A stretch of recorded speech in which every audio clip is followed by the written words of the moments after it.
Hi, I'm Hal Usher. I'm a wood turner. I'm going to take about 10 or 15 minutes and show you how to turn a bowl and discuss what features we look for in the wood when we turn. I'm presently having my bowls at a gallery in St. John, and I've shown them in about 15 different states at annual wood turning symposiums, and most recently I have my bowls at the Reboli Gallery in Stony Brook. Thank you. As far as the process of making a bowl, you start with a log, you cut it in half. Most people think you have a circular log like this and you just cut a slice and you hollow out the top. But you don't. You cut it in half first, then you put a template on here. Okay. Put this on a bandsaw, cut it round, then you put what we call a plate on it, and then this attaches to the lathe. Okay. After you cut the circle, you have say something like this, okay? So you can have this be the bottom of the bowl, and this the top. Then you're just going to get a regular shaped bowl like this. Or you can reverse the process and have this be the bottom and this be the top. So if this is the top, then you're going to have bark on the top like you did on that piece. So in this case you would end up with something like this. Okay? So this is the bark. In this case it all fell off, but this was the bark. It looks like you have an elliptical shape here, but you don't. This is a perfectly round circle. One thing about this piece, this is a piece of walnut. You can see it's darker in the center, which is the heartwood, and around the edges you have the sapwood.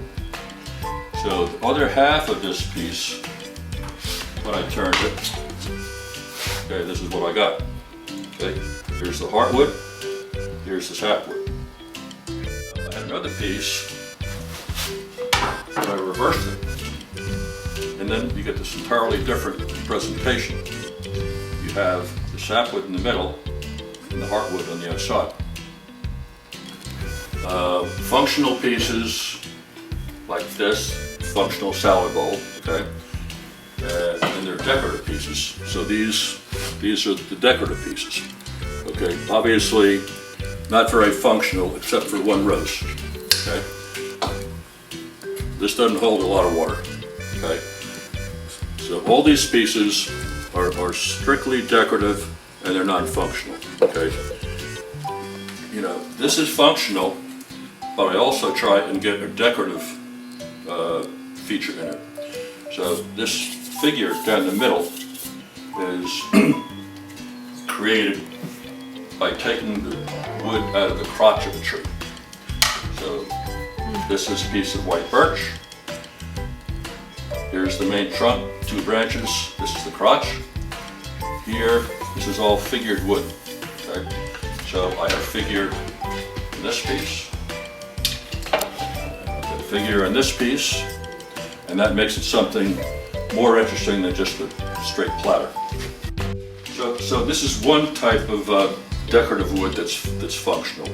A second type is unusual wood, like this lignum vitae piece, which came from a tree in St. John that came down during the hurricane. It's a 500-year-old tree, and when it's turned initially, all the color is this tan color.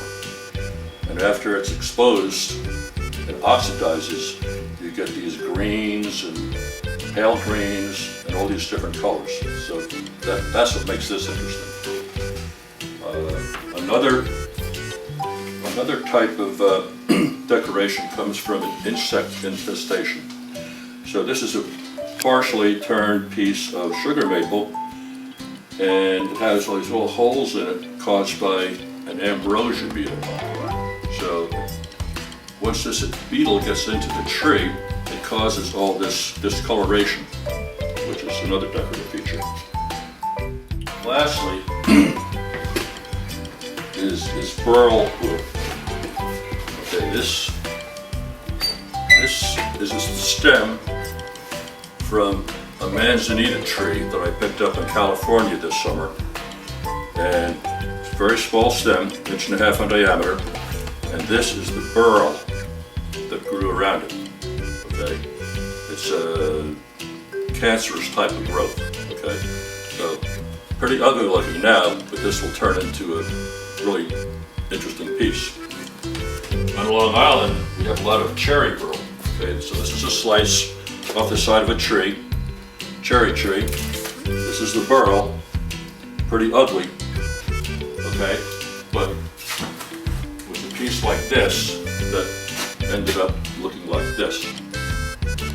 So these are examples of cherry burl. Okay, this is dark. It's been finished probably about 2 years ago, so it darkens, oxidizes with age. This is a piece of cherry burl that's in the process of being finished now, and you can see it's quite a bit lighter, but you have a lot of figure in the wood. Okay, this is a locust burl, came off the side of a locust tree. This, my wife says I can't sell, is sugar maple burl. And you not only have the burl, the decoration from the burl, but you have the natural edge, the bark. Okay, this is another burl, entirely different. It's also cherry. It's a different species of cherry. This is a sweet cherry, which has like a smooth bark. And this comes from black cherry, which is a dark bark. Okay, so it's partially turned. It's not an interesting piece of wood. It's a piece of Norway maple. Came out of a wood pile a couple of days ago. So what we're going to do is we're going to shape this and turn it around and then hollow it out.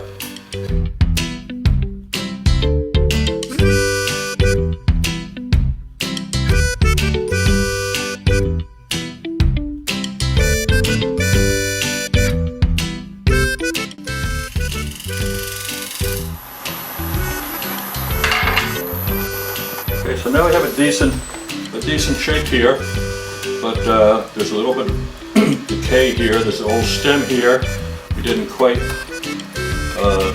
meet the top up here evenly, so we're going to peel a little bit off the top and then we'll turn it around.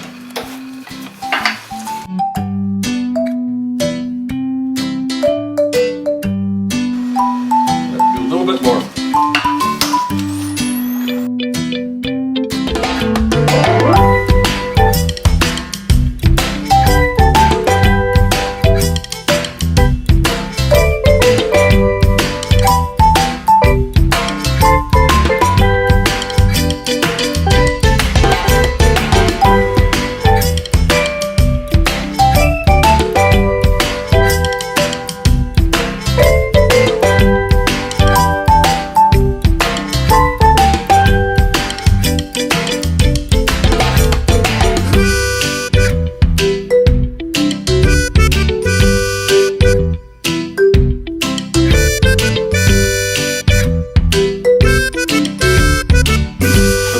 That very shallow cut, I ended up with a fairly smooth surface, and I don't have a lot of sanding to do. And the fun part of turning is what I just did. The nasty part of turning is sanding. The piece I just turned was maple. It had a lot of water content in it. It turned very easily through big chips. This piece of walnut came from a tree that was taken down about 2 years ago. It was seasoned, it was dry, so where that took me 15 minutes to turn or 10 minutes to turn, this probably took an hour and a half. So far I've spent 2 hours sanding it. I had the inside of the bowl sanded. I thought I had the outside sanded, but then I put my glasses on and I found places that I missed. So if you want to take a quick close-up here, those areas that are inside, okay, that's nice and smooth, but that's all tear out, okay? So when I sand, I've got to get that, I have to get this area in here. So when I sand, I start with different grits of sandpaper. I start with a 80 grit, which is fairly coarse, and I go from 80 to 120 to 150, 220, 320, 400. Sometimes I go up to 1,000. Okay. For a bowl like this, I'll just sand up to maybe 400 grit.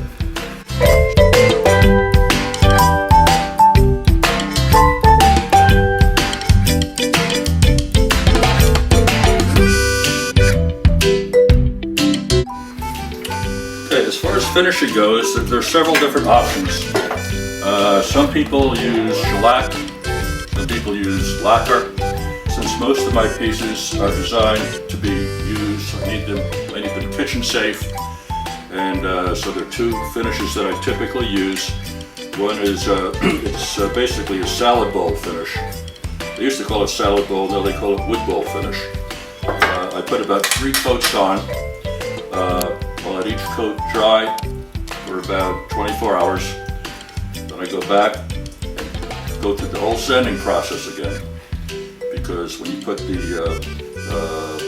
any liquid on, it raises the grain. So I may go back and resand this with 400 grit, wipe it down, put another coat on, and I'll put sometimes 3 coats, sometimes 5 coats. Another product is walnut oil finish. This doesn't look like much as it is, but once you get the oil on it, all of a sudden the color comes out. Okay, so you can see that areas where the wood is really absorbing the oil.